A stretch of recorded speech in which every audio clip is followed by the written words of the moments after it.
Good morning, dear students. As in the last few videos, we have started with the chemical properties of ether, and I have told you that chemical properties of ethers can be categorized into three groups. The first one is the reaction with the ethereal oxygen. The second one is the cleavage of CO bond, and the third one is that we are to discuss today is a reaction that involves alkyl group as a whole. So we have completed with the two groups, and in the last video we have discussed a very important reaction related to ether that is generally being asked in the examination, that is the reaction with halogen acids. So we prepare all these reactions in which focus more on the reaction with halogen acids. Okay. So today we are to start with the third category, the third type of reaction, that is alkyl group as a whole, in which, as I have made you written a list of the reagents, in which I have made you written two reactions of this category, that is air and light, and second one is the halogenation that we are to discuss today. So air and light means when ether is being exposed to air and light for a long time, so it would be converted into peroxide. So that you have to remember कि जब आप ether को, ठीक है, light या air में काफी देर के लिए छोड़ देते हैं तो ये किस में कन्वर्ट हो जाता है, peroxide linkage would be formed due to the presence of oxygen. So what you are to remember कि जो ऑक्सीजन है, जो इथेरियल ऑक्सीजन है, उसके नेक्स्ट कार्बन पे ये रिएक्शन होता है या नेक्स्ट कार्बन पे ये पेरोक्साइड लिंकेज फॉर्म होती है. तो आइदर दिस साइड और this side you can form the peroxide linkage. So as I have taken the example of diethyl ether, so the next carbon to the ethereal oxygen is being reacted and form the peroxide bond like this, that CH3 CH2O CH O single bond O bond H. So one of the hydrogen, यानी CH2 में दो hydrogens के बीच में इस तरीके से हम दिखा रहे हैं कि O और O का बॉन्ड बन जाता है, यानी पेरोक्साइड लिंकेज अपीयर हो जाती है. नाम किस तरीके से मेंशन करेंगे आप? We know that we are to write down the name of a ether as alkoxy alkane. ठीक है, तो उसी तरीके से नेम लेना है. यहाँ पे दोनों जगह पर दो ही कार्बन है, so that would be ethoxy 1. So first position 1 ethoxy, then ethane हमें लिखना होता है अगर हमारा ईथर होता है. यहाँ पर ईथर नहीं है, अब वो पेरोक्साइड बन गया, तो which peroxide? Ethyl. 2 carbon are there, so that is ethyl hydroperoxide. Okay, so that is hydroperoxide. So it is having the name as 1-ethoxy ethyl hydroperoxide. The first point that you are to remember is जो ethereal oxygen है उसके nearby carbon पे peroxide linkage बनता है. The next thing is in this reaction free radical mechanism is being followed. Okay, so ये reaction जो होती है वो फ्री रेडिकल मैकेनिज्म के थ्रू होती है. द नेक्स्ट पॉइंट इज यहाँ पर अगर हम डिस्टिलेशन करते हैं ईथर का तो एक्सप्लोजन होने के चांसेस रहते हैं. Why? Because due to the peroxide linkage ये क्या होती है, it decomposed violently. Okay, so ये डेंजरस होती है क्योंकि ये बहुत कहना चाहिए as a explosive it decomposed. The next is, अगर हमें ये पता लगाना है, मान लीजिए हमारे पास ईथर है लैब में, ठीक है, and we are to confirm कि यहाँ पर ईथर के साथ कहीं पेरोक्साइड लिंकेज तो नहीं बन गया लाइट और ऑक्सीजन की प्रेजेंस में, एयर की प्रेजेंस में. तो उसको डिटेक्ट करने के लिए हम किस टेस्ट का यूज करते हैं, that we are to shake that ether with freshly prepared FeSO4 solution. ठीक है, हमें FeSO4 सोल्यूशन के फ्रेशली प्रिपेयर्ड FeSO4 सोल्यूशन के साथ इसको ट्रीट करना होता है, and further we are to add KCNS, that is potassium thiocyanide. That is potassium thiocyanide. And what will be formed here? अगर ये दोनों रिएक्ट करते हैं, if we are having the presence of peroxide linkage, then the blood red coloration would be appear in the form of ferric thiocyanide. तो हमें blood red colour का compound form हो जाता है, जिससे हमें कंफर्म हो जाता है कि हमारा जो ईथर है उसके अंदर पेरोक्साइड लिंकेज बन चुकी है, यानी ये कंपाउंड भी एग्जिस्ट कर रहा है. Peroxide is also there. ठीक है। एंड अब अगर हमें इसको यूज में लेना है, क्योंकि हमें मालूम है डेंजरस है, डिकम्पोज हो जाती है, तो फर्दर हम किसी भी रिएक्शन में अगर हीट आउट करते हैं या ट्रीट करते हैं किसी भी रिएजेंट से, तो क्या होगा, एक्सप्लोजन होने के चांसेस हैं उस केस में। तो हमें क्या करना चाहिए, इस ईथर के अंदर अगर हम Ki ऐड करते हैं, ठीक है, अगर हम Ki को ऐड करते हैं तो क्या हो जाएगा, ये रिड्यूस हो जाएगा और Ki I2 के फॉर्म में ऑक्सीडाइज हो जाएगा। हमें क्या करना है, पेरोक्साइड लिंकेज को हटाना है, ये ऑक्सीडेशन है, O का जुड़ना ऑक्सीडेशन होता है, O का हटाना आपको क्या हो जाएगा, that would be reduction process, तो that would be reduced into ether. ये पेरोक्साइड लिंकेज जो है वो रिड्यूस हो जाएगा और ईथर बन जाएगा आपका, और Ki जो है वो I2 के फॉर्म में ऑक्सीडाइज हो जाएगा। इन द सिमिलर मैनर हम लोग फेरस आयन का यूज कर सकते हैं, हम लोग क्यूप्रस आयन का यूज कर सकते हैं, तो वो भी क्या करेंगे, फेरस जो है वो फेरिक में कन्वर्ट हो जाएगा, यानी सेल्फ ऑक्सीडाइज हो जाएगा और इसको रिड्यूस कर देगा। So these are the points that you are to remember, जिन पे छोटे छोटे क्वेश्चंस बन जाते हैं। The next property is the halogenation process. So halogenation हम दो कंडीशंस में देखेंगे, एक डार्क में और एक लाइट की प्रेजेंस में। If suppose we are taking the reaction in dark, जब हम डार्क में रिएक्शन कर रहे हैं तो हमारी जो अल्फा हाइड्रोजन होती है उसको सब्स्टिट्यूट करता है हेलोजन, ठीक है। तो Cl2 और Br2 से बेसिकली हम रिएक्शंस यहाँ पर देखते हैं, तो क्या देख रहे हैं हम, अल्फा हाइड्रोजन को आपको सब्स्टिट्यूट करना है। Now see what is alpha hydrogen, वो हाइड्रोजन जो अल्फा कार्बन पे होगी उसको हम क्या कहेंगे, अल्फा हाइड्रोजन।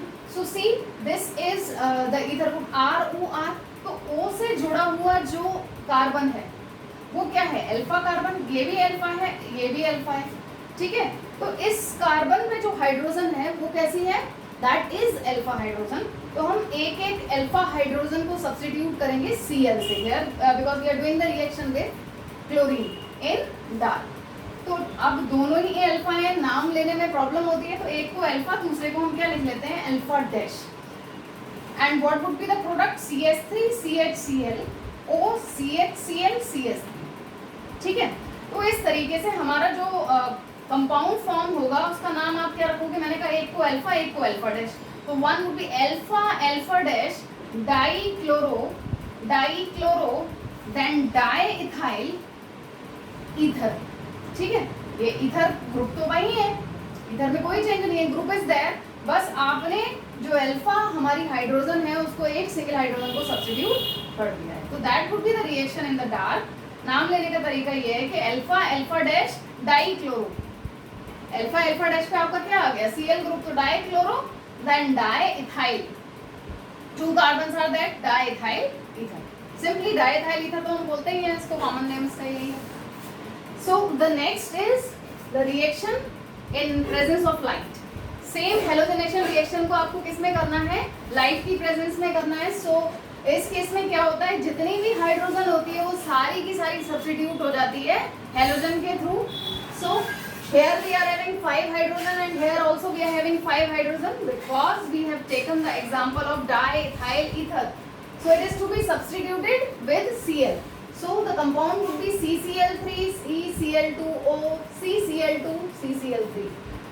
अब नाम इसका आपको ध्यान रखना पड़ेगा, ये ध्यान रखना पड़ेगा कि कौन सी कंडीशन में क्या हो रहा है। डार्क में केवल अल्फा हाइड्रोजन, और जब आप लाइट का प्रेजेंस ले लेते हैं so you would be getting पर क्लोरोडाइथाइल ईथर।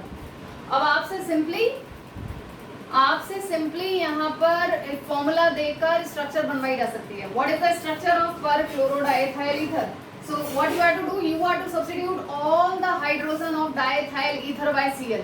तो आप सिंपली क्या लिख सकते हो यहाँ पर, C2Cl5O C2Cl5, और इस तरीके से भी स्ट्रक्चर बना सकते हो। So that is about the third category that we have completed with, जो हम जनरल ईथर की बात कर रहे थे। लेकिन ईथर अगर हम एरोमेटिक ईथर की बात करें तो यहाँ पर फोर्थ कैटेगरी ये भी आती है, electrophilic substitution reaction. As I have told you in the starting कि जब भी हम एरोमेटिक कंपाउंड की बात करेंगे तो वहाँ पर रिंग आ जाती है, और रिंग की वजह से वहाँ पर 6 पाई इलेक्ट्रॉन्स हैं हमारे, या आप कह सकते हो 3 डबल बॉन्ड की वजह से इलेक्ट्रोफिलिक सब्स्टिट्यूशन रिएक्शन शो होता है। और basically what we are to study about, electrophilic substitution में हमें हेलोजनेशन पढ़ना होता है। The next is nitration, other one is sulphonation, and last one is Friedel Crafts reaction, ठीक है, that I have already told you. तो वही सारी रिएक्शन है, सिंपल मैकेनिज्म को अच्छे से समझ चुके हैं, पहले भी हम लोग 11th में भी और मैंने यहाँ पर भी आपको डिस्कस किया था। तो वन बाय वन हम लोग स्टार्ट करेंगे। First you take the screenshot of it. So halogenation से स्टार्ट करते हैं। हेलोजनेशन रिएक्शन अब जो है हमें कहाँ पर करनी है ये देखना है। बेंजीन रिंग में डिपेंड करता है directive influence of the group, ठीक है, कि ग्रुप का डायरेक्टिव इन्फ्लुएंस क्या है। Now I am taking the example of anisole. सबसे कॉमन एग्जांपल किसका है? एनीसॉल का है, that is methyl phenyl ether, ठीक है। तो एनीसॉल के केस में हम यहाँ पर देख लेते हैं कि इसका डायरेक्टिव इन्फ्लुएंस क्या है। So it is very simple. जैसे कि हमने फिनॉल में बात की थी कि प्लस आर इफेक्ट शो करता है। क्यों शो करता है? क्योंकि वहां पर दो लोन पेयर ऑफ इलेक्ट्रॉन होते हैं। बस अब यहाँ पर हमने क्या कर दिया है, H को रिप्लेस कर दिया है मिथाइल ग्रुप से, या फर्दर जिस भी ग्रुप से इसे रिप्लेस कर सकते हैं। फेनिटॉल लिखना होगा तो मैं C2H5 से रिप्लेस करूंगी यहाँ पर। तो इसका डायरेक्टिव इन्फ्लुएंस देखना है, तो इसे देखकर साफ पता चल रहा है, अब तक आप समझ चुके होंगे। हम लोगों ने क्लोरोबेंजीन की बात की, हम लोगों ने फिनॉल की बात की। Now it is also showing plus R effect. ये भी कौन सा इफेक्ट शो करता है? प्लस आर इफेक्ट शो करता है। Plus R effect means the group donates lone pair towards the ring, ठीक है, यानी ये लोन पेयर जो है वो शिफ्ट हो जाएगा यहाँ पर। और अगर ये शिफ्ट हो जाता है तो see about this carbon atom, यहाँ पर डबल बॉन्ड अपीयर हो जाएगा O और C के बीच में। तो इस कार्बन की वैलेंसी कितनी नजर आएगी हमें? 5। तो आपको सिंपली क्या करना है, पाई इलेक्ट्रॉन्स को शिफ्ट कर देना है नियर बाय कार्बन पर, यानी ऑर्थो पोजीशन पर। So what we are getting here now, double bond OCH3 having positive charge, क्योंकि इसने अपना लोन पेयर डोनेट किया है, ठीक है। हियर ये वाला बॉन्ड टूट गया और पाई इलेक्ट्रॉन्स यहाँ नजर आ गए, ठीक है। Rest of the bonds are intact. So now ये लोन पेयर ऑफ इलेक्ट्रॉन्स इन दोनों कार्बन के बीच में आ जाएंगे, तो ये पाई इलेक्ट्रॉन्स शिफ्ट हो जाएंगे पैरा पोजीशन पर accordingly. Again the same thing is there, ये डबल बॉन्ड अपीयर हो गया, ये शिफ्ट हो गया बॉन्ड के फॉर्म में, और ये पाई इलेक्ट्रॉन्स नेगेटिव चार्ज के फॉर्म में यहाँ पर आ गए। Thereafter this lone pair will shift between these carbon atom and this pi electrons shift towards again at ortho position। तो हमें यहाँ पर क्या दिखाई दे रहा है कि ऑर्थो और पैरा पोजीशन पर क्या हो रहा है, इलेक्ट्रॉन डेंसिटी हमारी बढ़ रही है, ठीक है। यहाँ पर क्या दिखाई दे रहा है कि ऑर्थो और पैरा पोजीशन पर इलेक्ट्रॉन डेंसिटी बढ़ रही है। इसका मतलब इसका डायरेक्टिव इन्फ्लुएंस कैसा होना चाहिए? Ortho para directive. Again pi electron will shift in the form of a bond and this bond will break to give pi electron again. So like this plus R effect would be shown, resonance इस तरीके से होगा यहाँ पर। और इससे हमें पता चल रहा है कि हमारी ऑर्थो और पैरा पोजीशन पर इलेक्ट्रॉन डेंसिटी इंक्रीज हो रही है। तो इस ग्रुप को कैसा होना चाहिए? ऑर्थो पैरा डायरेक्टिंग नेचर में होना चाहिए। देखिए ये ऑर्थो पोजीशन है जहाँ पर नेगेटिव चार्ज है, ये पैरा पोजीशन है और फर्दर ऑर्थो पोजीशन है। So we can say it is ortho para directing group। लेकिन क्या होता है, अगर फिनॉल से कंपैरिजन करते हैं तो इसकी रिएक्टिविटी कम होती है। पोलैरिटी हम लोगों ने रीजन पढ़ा था कि ईथर जो है वो लेस रिएक्टिव है in comparison to phenol due to the polarity. So it is ortho para directing. अब इन रिएक्शंस में कुछ है ही नहीं, ठीक है। Halogenation, nitration, sulphonation, Friedel Crafts reaction हमें सब किस पोजीशन पे करनी है? ऑर्थो और पैरा पर, क्योंकि जब इलेक्ट्रोफाइल अटैक करेगा तो वो उस पोजीशन पर जाएगा जहां पर इलेक्ट्रॉन डेंसिटी ज्यादा होगी। और हम लोगों ने देख लिया कि ऑर्थो और पैरा पोजीशन पर इलेक्ट्रॉन डेंसिटी जो है वो सबसे ज्यादा है। So first we have to discuss is halogenation. तो हेलोजनेशन में हमें क्या करना होता है? We have to take a halogen carrier to guide the reaction, ठीक है, जिसकी वजह से हमारा इलेक्ट्रोफाइल बन जाता है। सो OCH3 यानी एनीसॉल का रिएक्शन जब आप सपोज ब्रोमीन से कराएंगे, so you are to take anhydrous aluminium bromide, ठीक है, और रिएक्शन हमारी कहाँ पर होगी? ऑर्थो और पैरा पोजीशन पर हो जाएगी। यहाँ पर Br पॉजिटिव जो है वो इलेक्ट्रोफाइल की तरह काम करता है। ये मैकेनिज्म हम लोग सीख चुके हैं। सो Br ऑर्थो पोजीशन पर भी आएगा और पैरा पोजीशन पर भी आएगा। Now what we are to decide के हमारा जो है कौन सा मेजर प्रोडक्ट रहेगा। So remember major product would be para, क्योंकि यहाँ पर स्टेरिक हिंड्रेंस भी है और ये जो है वो स्टेबल भी है हमारा, ठीक है। तो para product would be the major product over here. Symmetry इसमें सबसे ज्यादा है और यहाँ पर स्टेरिक हिंड्रेंस होने की वजह से ये माइनर प्रोडक्ट रहेगा, ये मेजर प्रोडक्ट रहेगा। अब नाम की बात कर लें तो ये हमारी ऑर्थो पोजीशन है। सो ऑर्थो ब्रोमो एनिसोल, एनिसोल इस कंपाउंड का नाम था anisole. So ortho bromo anisole and para bromo anisole would be the name. या आप कह सकते हो नंबर्स अगर देते हो तो 1 then 2, क्योंकि मेन ग्रुप ये है। So 2 bromo anisole and 4 bromo anisole would be the name here. Thereafter nitration, nitration के लिए वी ऑल नो कि हम किसका यूज करते हैं, नाइट्रिक एसिड का। आई ऑलवेज से इसको लिखते हैं HONO2 के फॉर्म में। You are to do the reaction in presence of concentrated H2SO4 और हमारा वाटर एलिमिनेट हो जाता है। अगेन हमें ऑर्थो और पैरा डेरिवेटिव मिल जाएगा, ठीक है। So what we are getting here is ortho nitro anisole and para nitro anisole.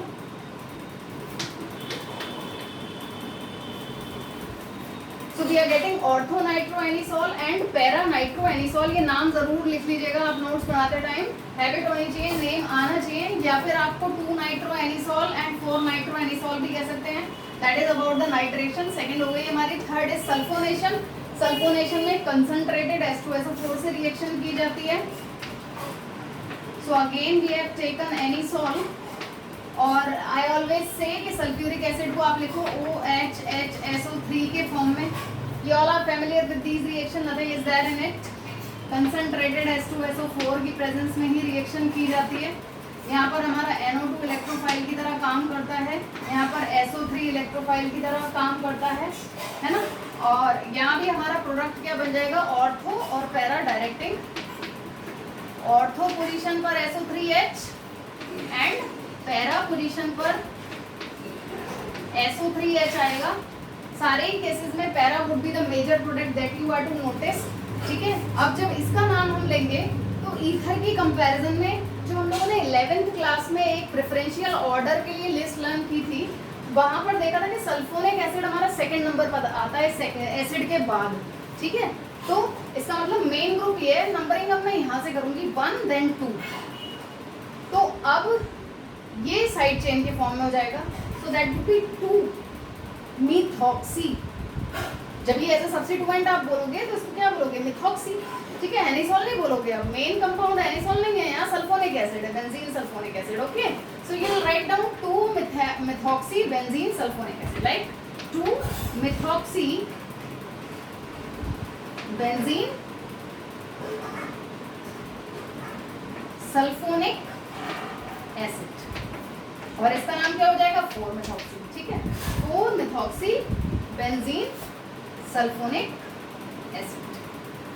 So that would be the major product here. So we have completed with 3 reaction. Now last one is the Friedel-Crafts reaction. Friedel-Crafts reaction से हम सारे familiar हैं। Either तो we have to do alkylation और acylation, ठीक है। तो alkylation और acylation दोनों ले लेते हैं। Anhydrous aluminium chloride की presence में reaction होती है, that we know well, okay. So we have to take the case of anisole again. Anisole का केस लेना है। सपोज हम रिएक्शन कर रहे हैं एल्काइल हैलाइड से, that is what alkylation. It is Friedel-Crafts alkylation. Short में मैं लिख दे रही हूँ Friedel-Crafts alkylation। तो एल्काइल हैलाइड से आपको रिएक्शन करनी होती है इन presence of anhydrous aluminium chloride. तो यहाँ हमारा क्या होता था, -HCl। H ये वाला चाहे ये वाला, ये H और Cl मिलके HCl निकालेगा, ऑर्थो प्रोडक्ट बनेगा। ये H और Cl मिलके HCl निकालेगा तो पैरा प्रोडक्ट बनेगा। तो what we are getting here, OCH3 and then CH3, okay. And ये तो पैरा प्रोडक्ट हो गया और हमारा ऑर्थो प्रोडक्ट में ऑर्थो पर आ जाएगा methyl. Para would be the major product as I have told you, symmetry सबसे ज्यादा है। नाम क्या लेंगे, यहाँ पर एनिसोल ही मेन आपका ग्रुप है, so it would be 4 methyl, है ना, so it would be 4 methyl anisole, okay, and it would be 2 methyl anisole like this. ये हमारे कंपोनेंट बन जाएंगे। देयर आफ्टर ये आपने बात की एल्काइलेशन के बारे में, अब देख लेते हैं एसाइलेशन। एसाइलेशन में आपको रिएक्शन किससे कराना होता है, एसाइल हैलाइड से रिएक्शन कराना होता है। सो आपने फर्दर क्या ले लिया, एनिसोल प्लस, अब एसाइलेशन कराने के लिए या तो आप एसिटाइल क्लोराइड लेते हैं या एसिटिक एनहाइड्राइड लेते हैं। अगर एसिटाइल क्लोराइड लेते हैं तो -HCl होता है, सेम रिएजेंट का यूज कर सकते हैं, एसिडिक एसिड की प्रेजेंस में कर सकते हैं। So what you are getting here, एक तो पैरा प्रोडक्ट मिलेगा जो हमारा मेन प्रोडक्ट है, HCl एलिमिनेट हो जाएगा, ये H और ये Cl मिलके HCl निकाल गया और COCH3 यहाँ पर जुड़ गया। क्लास 11th में भी कई बार इस रिएक्शन को मैंने आप लोगों को बताया कि कार्बन से बॉन्ड बनाया करो, वो से बॉन्ड नहीं बनता है। सो COCH3 is the acetophenone group. अब हमारा कीटोन भी जो है वो मिथॉक्सी से पहले आता है, so that is the main group. So you are to write 4 methoxy acetophenone, that you are to remember. नाम देते टाइम ध्यान रखना है। तो ये पैरा प्रोडक्ट हो गया, जो ऑर्थो प्रोडक्ट होगा उसमें ऑर्थो में COCH3 ऑर्थो पोजीशन पर आ जाएगा। So that would B COCH3, इसका नाम क्या हो जाएगा, 2 methoxy acetophenone. So like this the major product would be para in the case, क्योंकि ऑर्थो प्रोडक्ट स्टेरिक हिंड्रेंस की वजह से माइनर रहता है और पैरा में सिमेट्री ज्यादा होने की वजह से हमारा para product would be the major product. सबसे ज्यादा जो हमारे चेंजेस हैं इस केस को लेके वो फिनॉल के अंदर ही है, जो हम लोग ऑलरेडी डिस्कस कर चुके थे। हाईली एक्टिवेटिंग ग्रुप है, एक्टिवेटिंग ये भी है, एक्टिविटी ये भी बढ़ा देता है, लेकिन कंपैरिजन जब फिनॉल से इसकी की जाती है तो फिनॉल से कम activating. Okay, that's why we have taken the reagents also here. In that case, we didn't take the halogen carrier and all. Okay, so that is all about your ether. Now, in the next video, we will discuss about some questions, कुछ interconversion of what happens when के बारे में और कुछ related questions के बारे में बात करेंगे।